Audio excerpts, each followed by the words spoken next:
장마가 앞으로 예년보다 한 열흘 정도 늦어졌대요. 그래서 7월 초 다음 주 말이면 아마도 이제 장마가 올 것 같아요. 그래서 비가 이러면 올해는 좀 늦춰져서 7월 말에서 8월 초에 장마가 끝날 것 같다라고 하는 것이죠.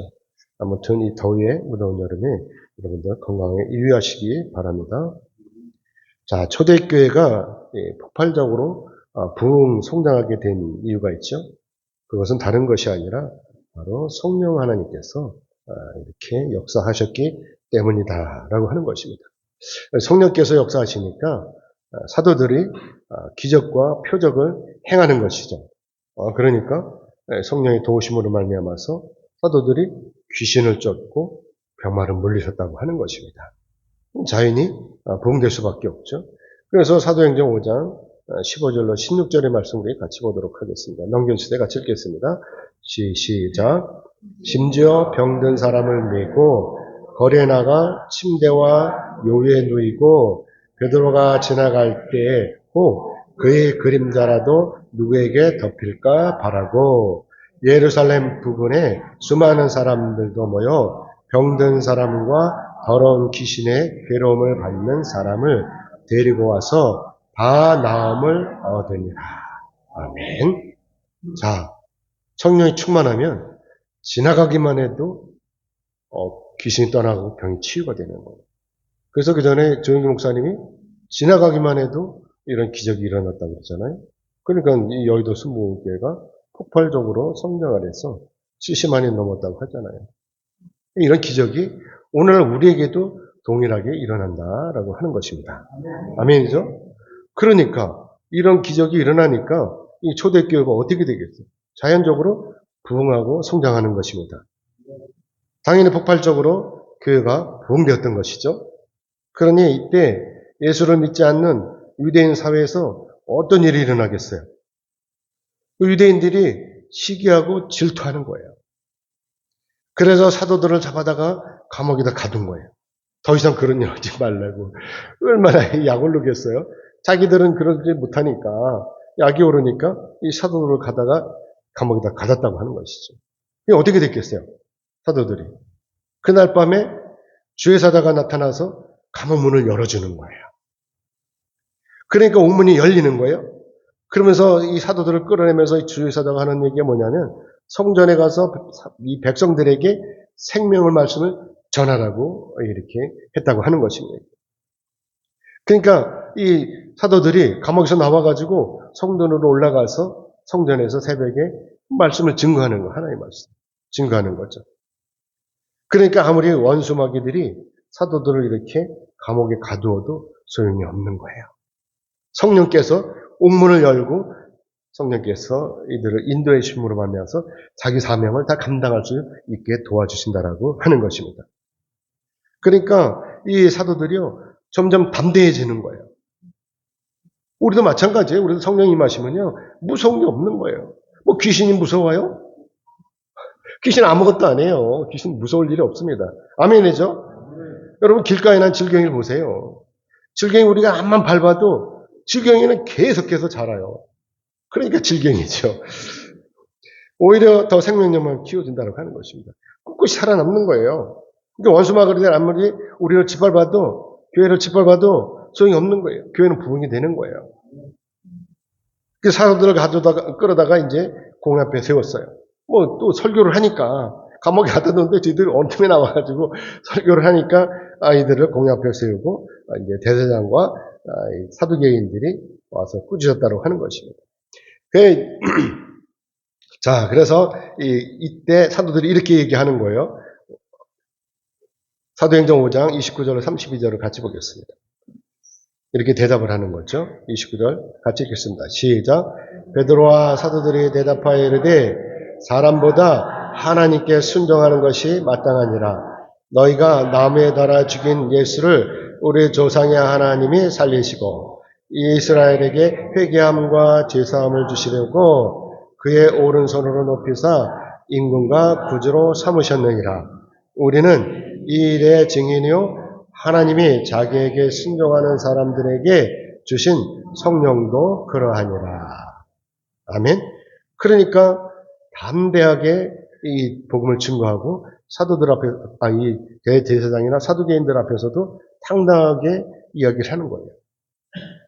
그러니까 이 사도들을 보고서 이 대제사장이나 사두개인들이 예수를 안 믿는 사람들이 어떻게 해요? 더 화를 내는 거죠. 뻘뻘 뛰는 것이죠. 왜 아니겠어요? 자기네들이 십자가에 매달아 죽인 그 예수를 이렇게 전능하신 하나님께서 살려주셨다라고 이렇게 주장하니까 이들로서 얼마나 황당하겠냐 하는 것입니다. 그러니까 당장이라도 이 사도들을 줄을 틀어서 죽이고 싶었던 것이죠. 그러니까 오늘날 말이죠. 이렇게 막강한 권력자들 앞에서 예수 그리스도의 이름을 당당하게 언급하는 이 사도를 우리도 주목해야 된다고 하는 것이죠. 당시의 대제사장들은 사도들을 죽일 수 있는 권력자들이에요. 그러니까 하나님의 아들이신 예수님을 죽인 자들이 사도들이라고 해서 죽이지 못하겠어요? 당연히 죽일 수 있는 권력이 있다고 하는 것이죠. 그런데도 사도들이 이런 걸 개의치 않고 이 사람들 앞에서 당당하게 예수님의 이름을 언급하고 뿐만이 아니라 이 예수님을 하나님께서 살려주셨다고 하면서 이렇게 하나님의 말씀을, 천국의 말씀을 증거하고 있었다고 하는 것입니다. 사도들에게 당당하게 있었던 이유는 딱 하나죠. 그것은 바로 성령의 능력이시다라고 하는 것입니다. 성령께서 도와주시지 않으면 이런 일을 감히 할 수가 없는 거예요. 우리들도 마찬가지예요. 성령께서 도와주시지 않으면 우리도 아무것도 할 수가 없어요. 기도도 할 수 없어요. 귀신도 못 쫓아요. 병마도 못 쫓아요. 그러니까 우리도 저와 여러분도 성령 충만을 받으시기를 주님의 이름으로 축복합니다. 그래서 사도들이 죽음이 두렵지 않으니까 이제 이렇게 말을 하고 이 대대장이나 사도계인들은 화가 나서 안절부절하는 거예요. 그래 저놈 식들 어떻게 하면 죽일까 막 이러는 거예요. 그러니까 이때 이 가말리엘 율법교사였던 가말리엘이 유명한 말을 해요. 사도행전 5장 38절에 39절의 말씀 같이 읽겠습니다. 넘겨서 같이 읽겠습니다. 시작. 이제 내가 너에게 말하노니 이 사람들을 상관하지 말고 버려두라. 이 사상과 이 소행이 사람으로부터 났으면 무너질 것이요 만약 하나님께로부터 났으면 너희 그들을 도리어 무너뜨릴 수 없겠고 도리어 하나님을 대적하는 자가 될까 하노라 하니. 자, 가말리엘의 이 말은요, 일리가 있는 말이죠. 말인즉슨 사도들이 이 말이 스스로 지어낸 말이라고 한다면 머지않아서 이 사도들이 망할 것이고 만약에 사도들의 말이 진실이라고 한다면 어떨 거예요? 절대로 이 사도들을 절대로 무너뜨릴 수가 없을 뿐만이 아니라 오히려 하나님을 대적하는 자가 될 것이라고 하는 주장인 것이죠. 맞는 말인 거예요. 그러니까 이 가말리엘의 말은 아주 합리적이고 논리적이라고 하는 것이죠. 그래서 대제사장과 사두개인들이 이 가말리엘의 이 말을 옳게 여기게 된 거예요. 그러니까 어떻게 해요? 죽일 수 없는 거예요. 그러니까 불러서 사도들을 채찍에 때리고 이제 내쫓은 것이죠. 풀어준 것이죠. 그러면 어떻게 풀어줘요? 앞으로는 절대로 예수님의 이름으로 복음을 전하지 말라고 이렇게 당부를 하고 풀어준 것입니다. 자, 그런데 그렇다고 해서 이 복음이 막히는 거예요? 그렇다고 해서 사도들이 숨어 다니겠어요? 오히려 사도들은 더 기쁜 거예요.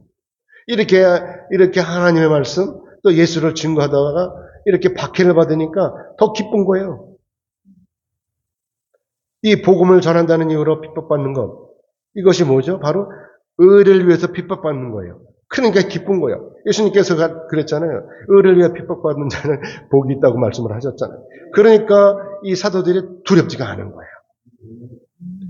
그래서 사도들이 이를 기뻐하면서 공의 앞을 떠났다라고 누가는 사도행전 5장 41절의 말씀에서 분명히 말씀하고 있다고 하는 것입니다. 자, 그러나 그렇다고 해서 사도들이 이렇게 하지 말라고 했대서 하지 않을 수가 없잖아요. 그렇죠? 사도들의 임무는 복음을 증거하는 거예요. 그렇죠? 이게 그들의 본연의 임무였다고 하는 것입니다. 그러니까 나가서 복음을 전하고 또 전도하면서 귀신을 쫓고 병마들을 쫓았다라고 하는 것입니다. 그래서 사도행전 5장 42절의 말씀을 같이 읽겠습니다. 같이 읽겠습니다. 시작. 그들이 날마다 성전에 있든지 집에 있든지 예수는 그리스도라고 가르치기와 전도하기를 그치지 아니하니라. 아멘. 자, 그러니까 교회가 어떻게 되겠어요?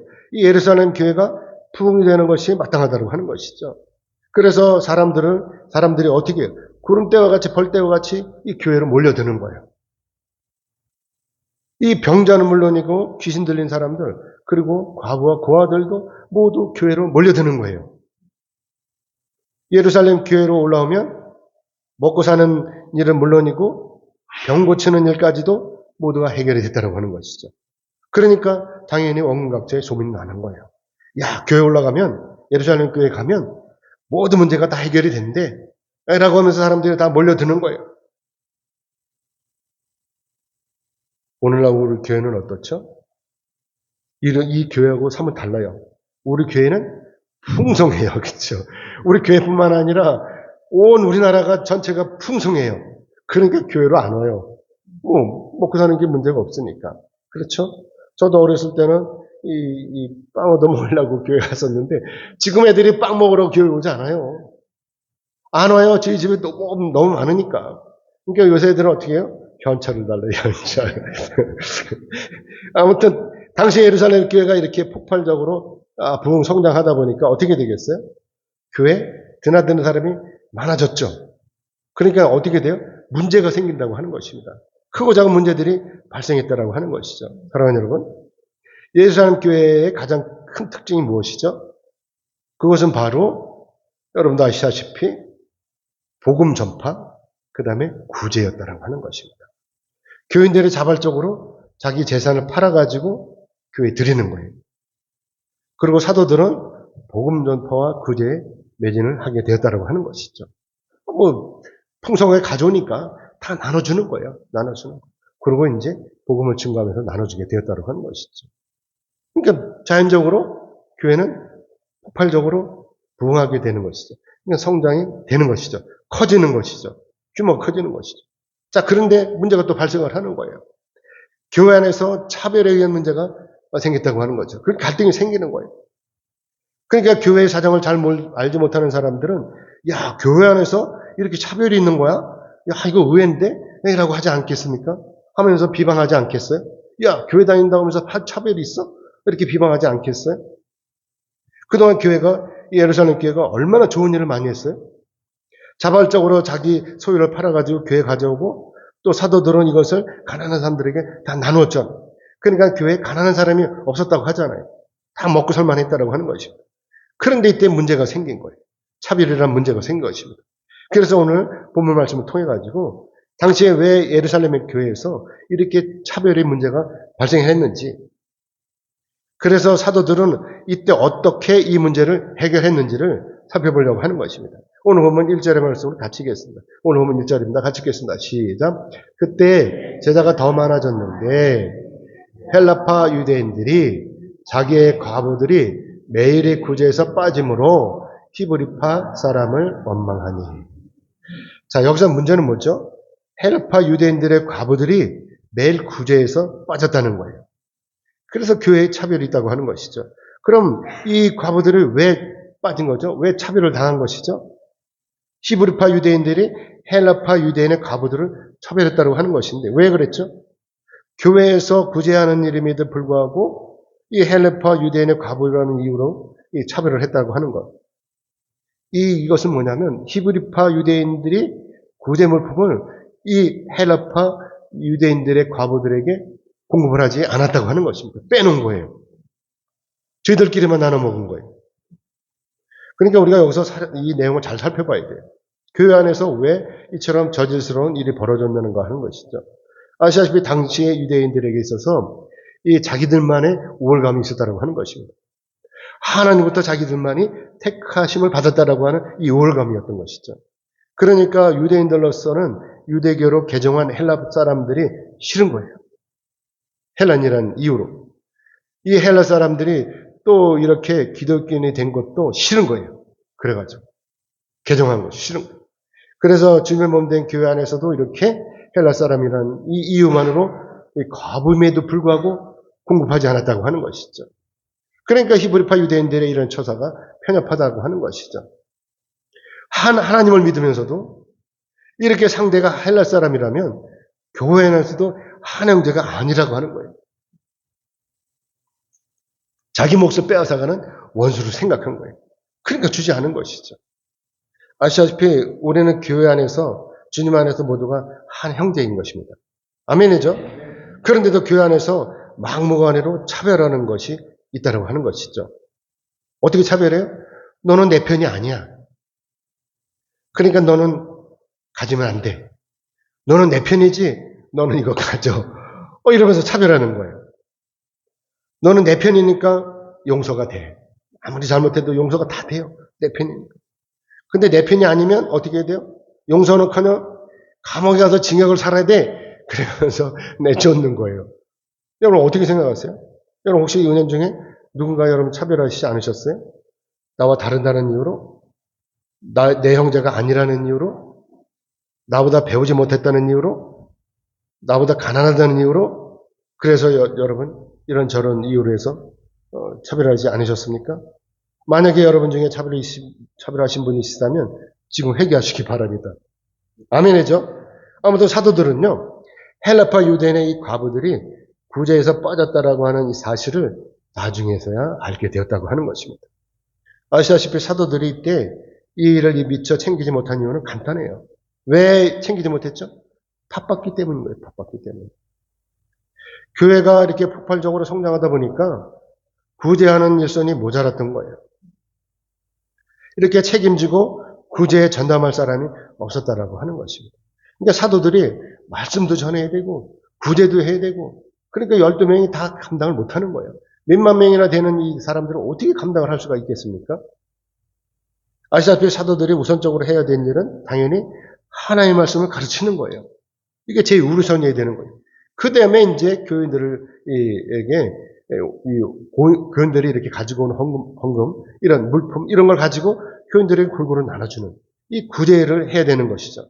그렇지만 당시 예루살렘 교회가 이렇게 예상치 못하도록 이렇게 많은 사람들이 몰려들었으니까 이것을 12사도들이 어떻게 할 수 없는 거예요. 말씀도 가르쳐야 되고 구제도 해야 되고 혼자서 자기네들끼리 다 해결할 수가 없었다고 하는 것이죠. 그러니까 적절하게 대처하지 못했던 것이 사실인 것입니다.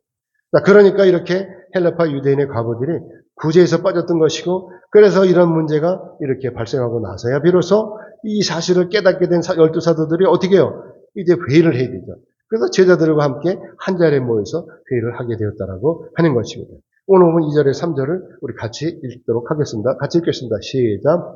12사도가 모든 제자들을 불러 이르되 우리가 하나님의 말씀을 제쳐놓고 접대를 일삼는 것이 마땅하지 아니하니 형제들아 너희 가운데서 성령과 지혜가 충만하여 칭찬을 받는 사람 7을 택하라. 우리가 이 일을 그들에게 맡기고. 아멘. 여기서 사도들이 제자들에게 제안하고 있는 것은 사도들은 기도와 말씀 사역에만 전념하고 구제와 봉사하는 일은 전적으로 담당할 일꾼을 따로 뽑자라고 하는 것입니다. 그래가지고 그들에게 맡기자라고 하는 것이죠. 그래서 그때 뽑힌 일꾼들이 뭐죠? 바로 초대교회 7 집사였다라고 하는 것입니다. 자, 그래서 여기서 자연적으로 집사의 임무가 언급이 되죠. 그 집사의 임무는 뭐죠? 바로 구제와 봉사라고 하는 것입니다. 그래서 오늘날 교회 직분자들에게 요구되는 임무도 바로 이 구제와 봉사라고 하는 것이죠.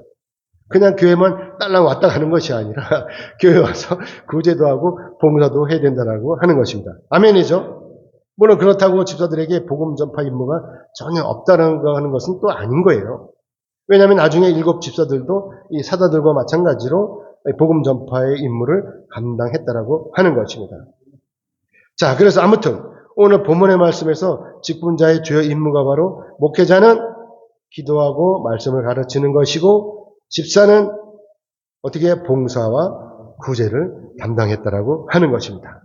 자, 그러므로 교회의 직분자들에게 가장 각자가 자기 본연의 임무에 충실해야 한다라고 하는 것이죠. 그러니까 자, 그럼 이제 그래서 오늘 본문 3절의 말씀을 통해서 보면은요.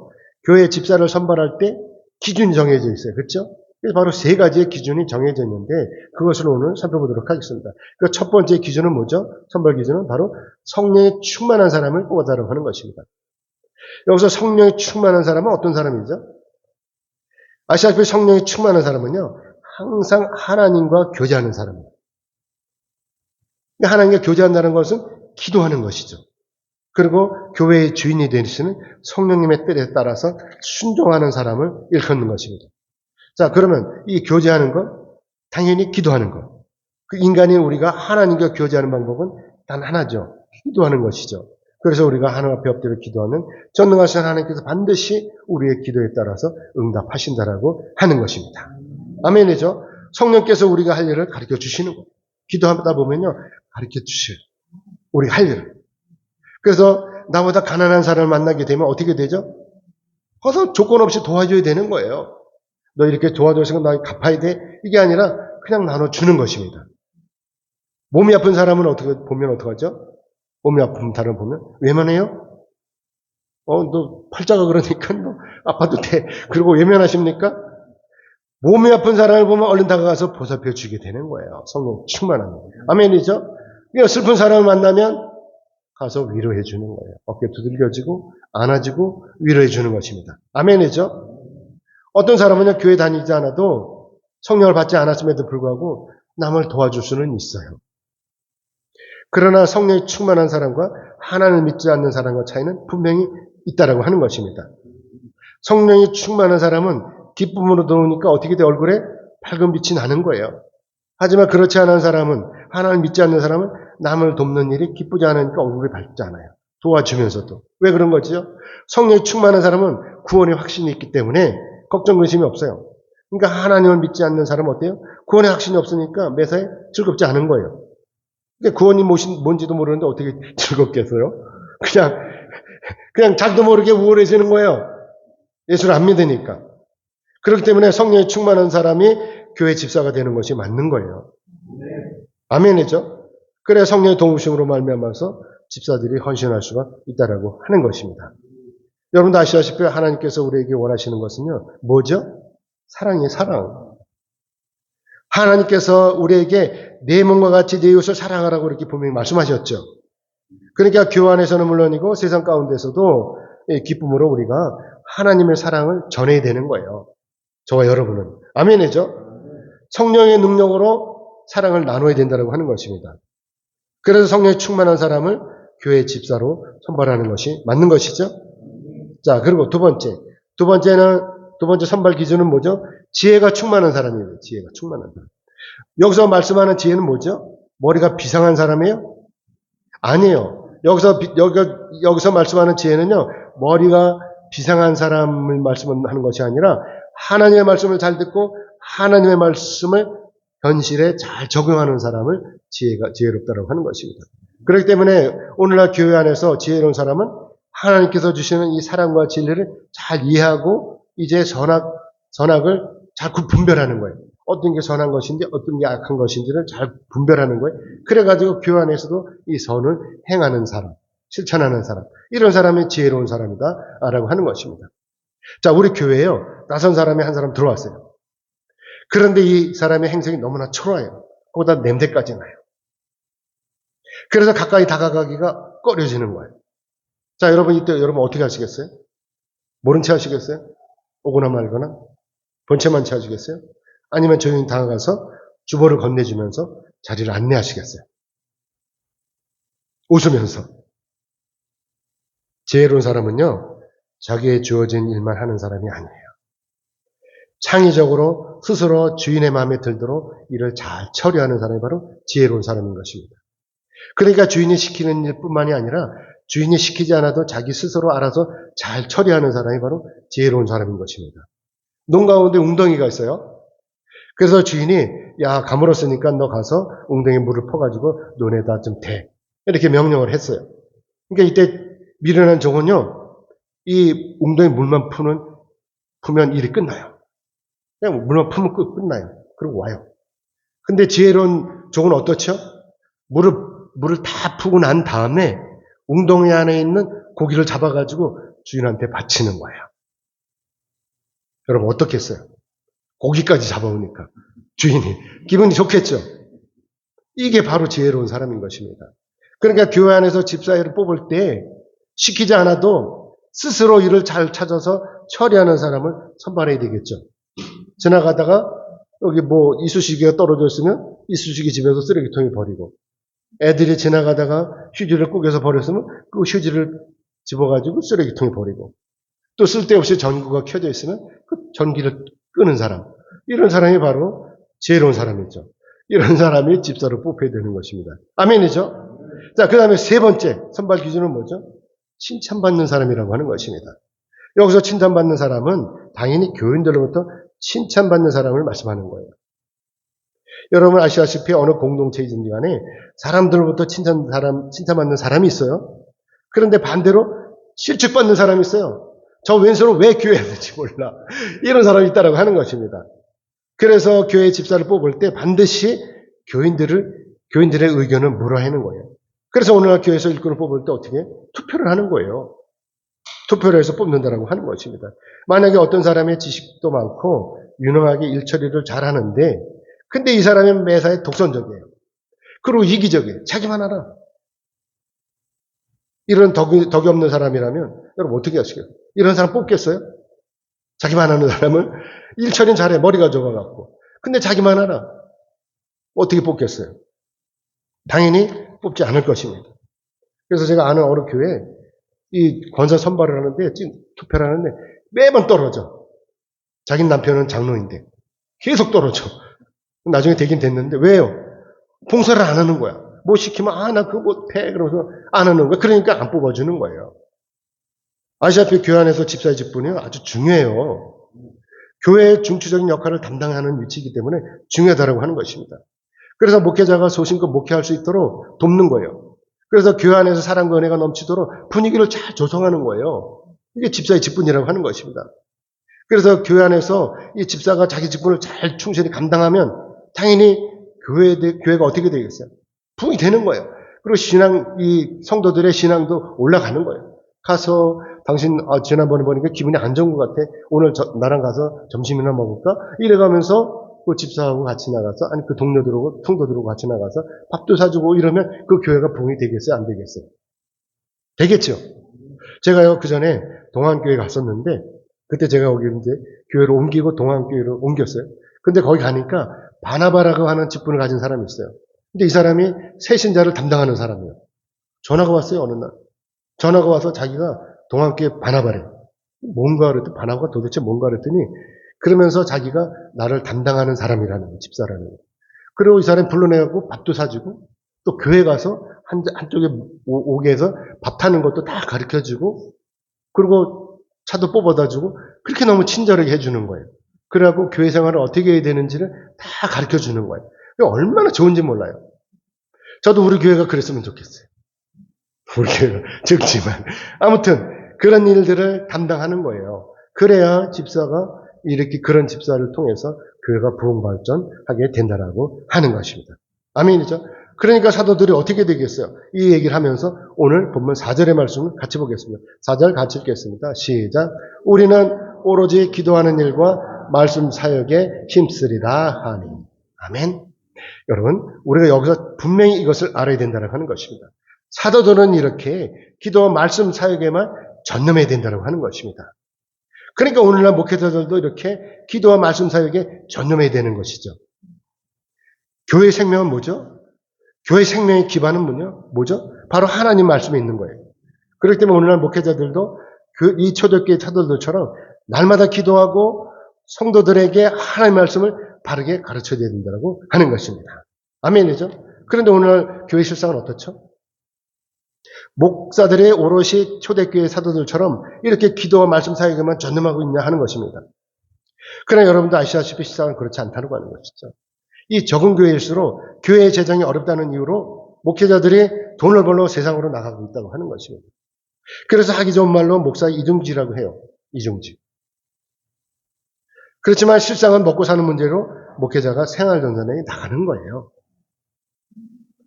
이 말씀 사역, 이게 기도와 말씀 사역에 전념하는 것이 아니라 먹고 살기 위해서 세상으로 나간다고 하는 것입니다. 그러니까 어떻게 되겠어요? 결국은 돈도 제대로 벌지 못하고 목회도 안 된다고 하는 것입니다. 왜냐하면 하나님께서는요 절대로 양손에다가 떡을 쥐도록 하시지 않는다라고 하는 것입니다. 저도 개척하고 나서 돈 때문에 고민한 적이 있어요. 당장 먹고 사는 게 문제잖아요. 그렇죠? 그래서 사모가 돈 벌려고 나간다고 했지만 저는 급급한 데 있어요. 왜냐하면 사모가 돈 벌러 세상으로 나간다면 뻔한 절차를 밟아야 하기 때문에 그랬다고 하는 것입니다. 돈도 벌지 못하고 목회도 결국은 말아먹게 되는 것이잖아요. 그래서 저는 참으로 설득했어요. 하나님 주시면 먹고 그렇지 않으면 굶자. 금식하자. 이렇게 했던 것입니다. 그럴 때 어떻게 되었겠어요? 여러분도 아시다시피 저희는 한 번도 굶은 적이 없어요. 물론 금식을 한 적은 있어요. 그래서 먹을 것이 없어서 금식하는 건 아니라고 하는 것입니다. 그렇기 때문에 목사들은 당연히 교회와 성도들을 위해서 기도해야 되는 것입니다. 그리고 하나님의 말씀을 바르게 가르쳐야 되는 거예요. 이게 목사 임무라고 하는 것입니다. 그리고 또 직분을 맡은 집사들은 어떻게 되죠? 당연히 교회 안에서 이 구제와 봉사에 힘을 써야 하는 거예요. 그러면 우리 교회도 이렇게 초대교회처럼 부흥성장하게 되는 것입니다. 교회가 바르게 세워지는 것입니다. 그래서 오늘 보면 5절에서 6절의 말씀 우리 같이 읽겠습니다. 5절, 6절 같이 읽겠습니다. 시작. 온 무리가 이 말을 기뻐하여 믿음과 성령이 충만한 사람 스데반과 또 빌립과 브로고로와 니가노르와 디몬과 바메나와 유대교에 입교했던 안디옥 사람 니골라를 택하여 사도들 앞에 세우니 사도들이 기도하고 그들에게 안수하니라. 아멘. 자, 이렇게 해서 이제 일곱 명의 집사가 이제 뽑혔어요. 일꾼으로 뽑혔어요. 그렇기 때문에 이들 7명의 집사들의 임무는 뭐죠? 당연히 교회 안에서 구제하고 봉사하는 일을 담당하면 되는 거예요. 그럼 어떻게 되겠어요? 불평불만한 자들이 없겠죠. 이게 또 구제를 차별하는 일이 없겠죠. 너는 내 편이니까 너는 더 가져가고 너는 내 편이 아니니까 너는 안 줘. 이런 일이 없겠죠. 그러니까 이 교회가 바르게 돌아가는 거예요. 당연히 사도들은 어떻게 해야 돼요? 당연히 사도들은 기도하고 이 하나님 말씀을 연구해서 하나님 말씀을 바르게 가르치게 되는 것입니다. 이 집사들의 헌신적인 봉사 구제, 정말 이 교회가 바르게 굴러가는 것입니다. 그러니까 초대교회가 안정이 되고 부흥성장하게 되었다고 하는 것이죠. 그래서 오늘 보면 7절의 말씀 같이 읽겠습니다. 7절 같이 읽겠습니다. 시작. 하나님의 말씀이 점점 왕성하여 예루살렘에 있는 제자의 수가 더 심히 많아지고 허다한 제사장의 무리도 이 도에 복종하니라. 아멘. 교회가 부흥하는 건 당연해요. 그런데 여기 뭐예요? 허다한 제사장의 무리도 이 도에 복종했다 그러네요. 허다한 제사장의 무리. 당시 예루살렘에는요. 18,000명 정도 되는 레인들이 살고 있었대요. 레인들이 18,000명이나 살고 있었대요. 이 레인들 중에는 제사장이 약 8,000명이었다고 합니다. 약 8,000명이 제사장이었다고 하는 거죠. 근데 이 제사장들이요.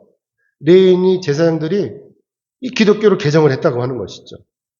왜 그랬겠어요?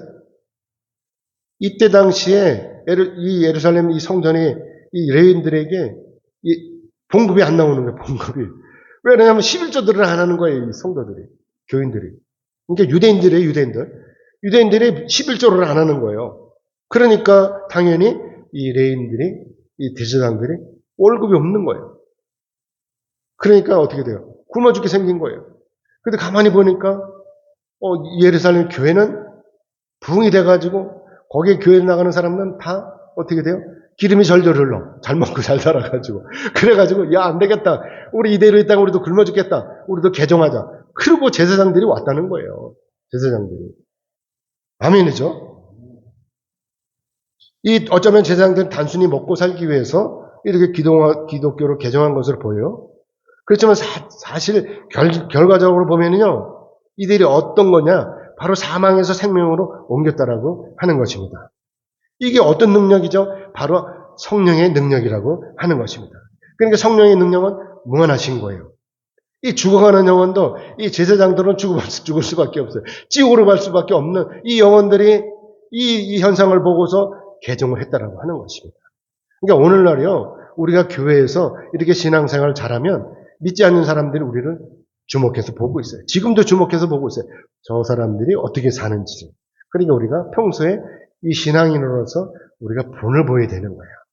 그러면 우리가 날마다 얼굴빛이 환해지고 교회만 갔다 오면 얼굴빛이 환해서 나오면 얼마나 좋겠어요. 근데 인상 쓰고 나가면 어떻게 했어요? 사람들이 볼 때.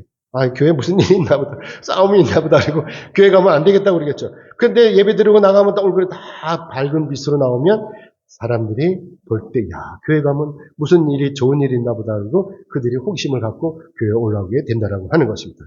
아멘이죠? 이 유대인들이 이 기독교인이 된다는 거 쉬운 일은 아니라고 하는 것입니다. 그런데도 이렇게 유대인들이 개종을 하고 제사장들이 개종을 하고 교회로 올라갔다라고 하는 것입니다. 아멘이죠? 이제 말씀 맺겠습니다. 하나님께서는요, 우리 교회가 바로 세워지기를 원하십니다. 우리 교회는 하나님의 집이에요. 그렇죠? 그러니까 우리 교회 운영권은 누가 가지고 계시죠? 전적으로 하나님의 주권에는 있다고 하는 것이죠. 그러니까 우리는요, 교회 안에서 해야 될 일은 뭐냐? 그냥 내가 뭔가 하려고 하는 것이 아니에요. 그렇게 애쓸 일이 아니라 전능하신 하나님 앞에 온전히 나를 맡겨 드리는 거예요. 그리고 우리가 교회 안에서 각자 맡은 직무에 따라서 차분하게 헌신하면 되는 거예요. 차분하게 기쁨으로. 그냥 억지로 하지 말고 기쁨으로 하는 거예요. 그러면 되는 거예요. 저는 목사로서 여러분을 위해서 날마다 기도하고 또 여러분의 영적 성장을 위해서 하나님의 말씀을 연구해서 바르게 가르쳐야 되는 거예요. 그렇죠? 여러분 그걸 위해서 기도해 주세요. 목사가 딴짓하지 않도록. 아멘이죠? 그리고 여러분은 교회에서 어떻게 해야 돼? 서로 사랑하시는 거예요. 서로 사랑하시고 그리고 여러분들 가지고 있는 거 좋은 게 있다면 우리 집사님처럼 앵도도 따다주고 막 이렇게 해가지고 즐겁게 해주는 거예요. 우리 또 홍기표 집사님은 막 오이도 따오시고 가지도 따오시고 뭐 부추도 배우시고 막 그러잖아요. 그래갖고 나눠주시잖아요. 이런 것처럼 적극적으로 구제사역에 동참해야 된다고 하는 것입니다. 그러면 우리 교회도요, 이렇게 초대교회처럼 부흥 성장할 것입니다. 아멘이죠? 로마서 14장 17절로 18절의 말씀 같이 보겠습니다. 같이 읽겠습니다. 시작. 하나님의 나라는 먹는 것과 마시는 것이 아니라 오직 성령 안에 있는 의와 평강과 희락이라. 이로써 그리스도를 섬기는 자는 하나님을 기쁘시게 하며 사람에게도 칭찬을 받느니라. 아멘. 그러니까 저는 여러분 모두가 이 땅에 사시는 동안 이렇게 전능하신 하나님과 동행하심으로 말미암아서 하나님의 나라를 이 땅에서도 경험하시길 원합니다. 아멘이죠? 그래서 주님 안에서 평안하신 거예요. 그래서 주님 안에서 늘 영육간에 강건하시는 거예요. 아멘이죠? 그리고 우리 교회 안에서도 올바른 신앙생활을 하심으로 말미암아서 전능하신 하나님으로부터 잘했다 착한 내정아 이런 칭찬을 받으시기를 주님의 이름으로 축복합니다. 아멘이죠? 그러므로 바라옵긴 여러분 모두는 주님 안에서 매사에 순종하심으로 교회를 바르게 세우시고 하나님께 칭찬받으시기를 주님의 이름으로 축복합니다. 아멘. 기도하겠습니다. 하나님 감사합니다. 오늘